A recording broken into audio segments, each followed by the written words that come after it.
ayan mga idol. So kukunin na ni idol yung kanyang unit na pinagawa.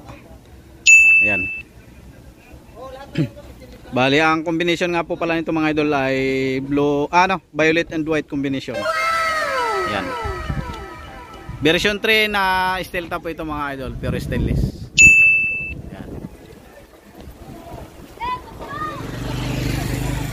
Ayan mga idol. So meron siyang mga accessories, meron siyang mudguard, dalawang tail light.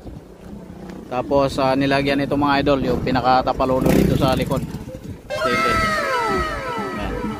Meron siyang lagayan mga idol ng battery. Ito. Ayan. Meron siyang mga idol protection sa salamin.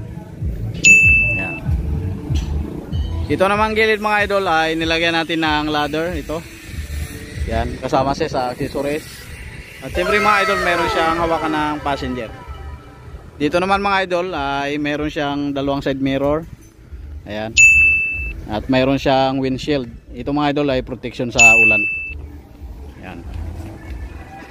Kasang Supremo nga po pala ito mga idol na Honda Supremo 150. Ayan.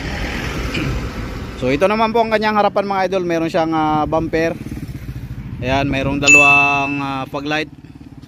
Ayan, mayroong double belt. Ayan, nilagyan din natin ng Boss na letter H Honda.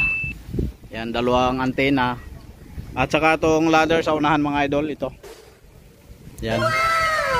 At siyempre mga idol, mayroon tayong nilagay na ball mirror. Ito ay napakalaga mga idol sa sidecar. Mayroon siyang carrier. Ayan. At siyempre mga idol, nilagyan natin ng 4 na fog light. Ayan, steel top yung kanyang bubong. Ayan.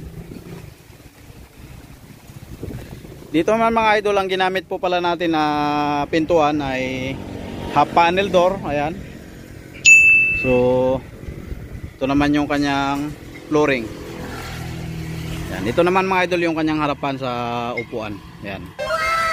Napaka-astig ang kulay. White and violet combination. Ayan. Yung kisame niya ganun din mga idol. Ang ginamit nga po pala mga idol natin na rubber pad ay kulay black. Ayan.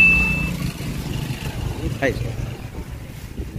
Yung carrier mga idol ay nilagyan din natin ng ladder. So bali ang unit nito ay combination ng 3 ladder. Merong ladder sa driver side, dito sa sidecar side at sa front ng ating unit. Ayan. So ito yung ating ginamit, spindle hub. At siyempre mga idol, ang ginamit natin na sidings ay plain sheet. Ayan. Ganda niya ng idol lalo ng pagka papa-sticker ni idol. So ayan, dito naman mga idol sa loob, ang upuan niyan ay harapan. Ayan mga idol. Bali yung kanyang upuan po ay foldable. Ayan. Ayan, fold po yan mga idol. Kabilaan.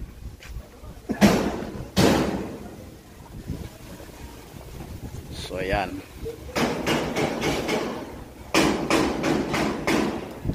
Plastic.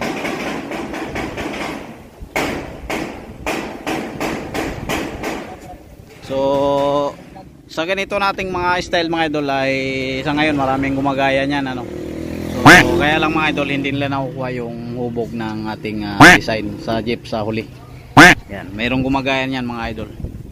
Yan, shoutout sa mga gumagaya. Yan, dito yung mga idol, ating ilaw sa likod. So i-connect lang yan dito sa motor. Siyempre mga idol, yung ating crash guard ay stainless din siya.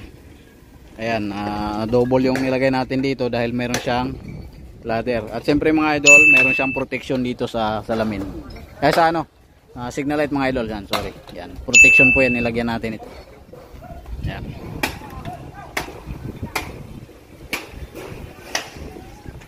Yan. So kung mapapansin nyo mga idol, wala nang side mirror tong motor dahil sasabit na po yan dito. Yan. Dahil hindi na siya kailangan, mayroon naman itong side mirror dito sa taas.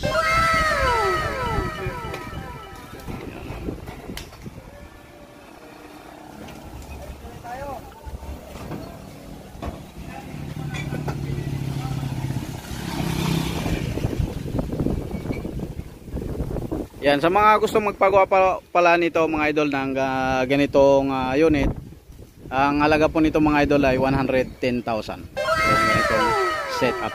So magde-deposit lang kayo mga idol ng 20,000 para makuha nyo yung reservation. Ayan. Maraming salamat po mga idol sa inyong patuloy na panonood. Ayan, shoutout po sa lahat ng palaging nanonood sa atin at sa lahat ng mga bago nating subscriber. Ayan. God bless po sa inyong lahat mga idol.